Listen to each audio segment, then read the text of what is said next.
I'm back. I'm back, baby. Where the love, where the love at? Where the love, where the love at? Okay, y'all. So I was getting my hair done earlier, so I wasn't able to come on here and talk to y'all.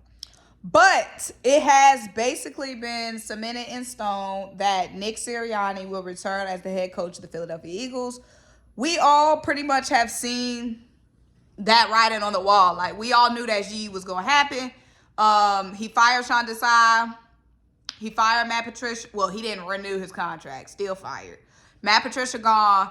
Brian Johnson gone.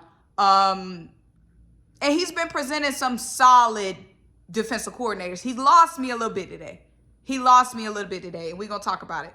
So the reason why we're feeling like Nick Sirianni is solidified is because Nick and Howie will have a press conference this week, a joint press conference. So if he doing a press conference with Howie, he ain't going nowhere.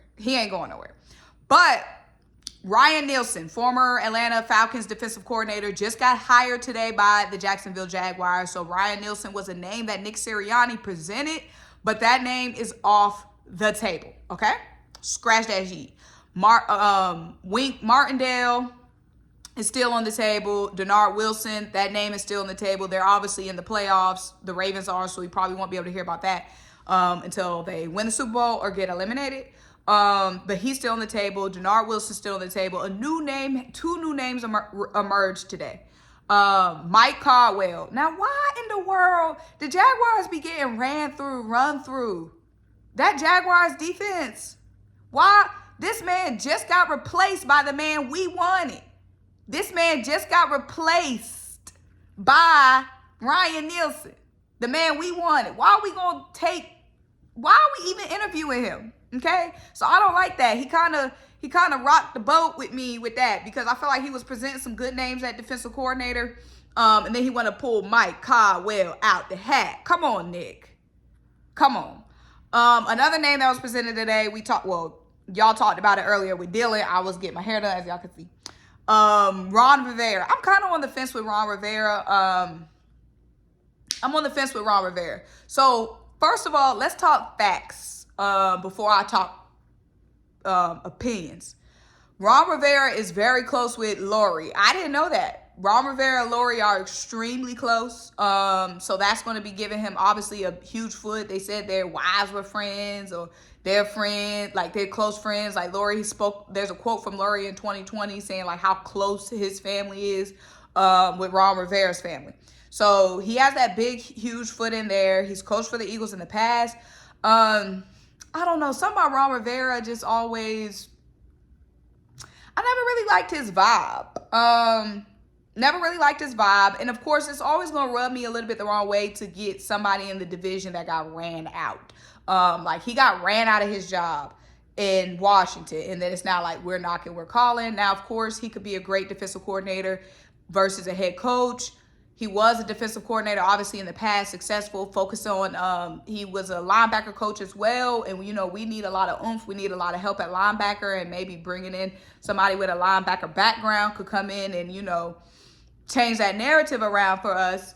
One thing that Ron Rivera did that rubbed me the wrong way was when Carson Wentz was there and Carson Wentz was starting and the team was bad, a reporter asked Ron Rivera, what's keeping you from being competitive with the other teams in the NFC East? And Ron Rivera said quarterback. So I don't know. I know we don't like Carson Wentz, and it's not that it was Carson Wentz. Y'all know, I don't got no feelings for Carson, but I'm like, dang, what coach? He didn't even hesitate, like to throw I've never really heard coaches throw their players under the bus. And to say that mid-season when that's your starting quarterback, I don't know. Because then I'm like, would he come in here, somebody doing bad, and you like publicly blaming all the team's losses on that one person, you know what I mean? Like, that really rubbed me the wrong way with Ron Rivera. I'm like, no way. And I know y'all remember because I reacted to it and I laughed at it. But it's no way like you the head coach and you saying something like that. So that really rubbed me the wrong way with Ron Rivera. But again, that's just me, overanalyzing.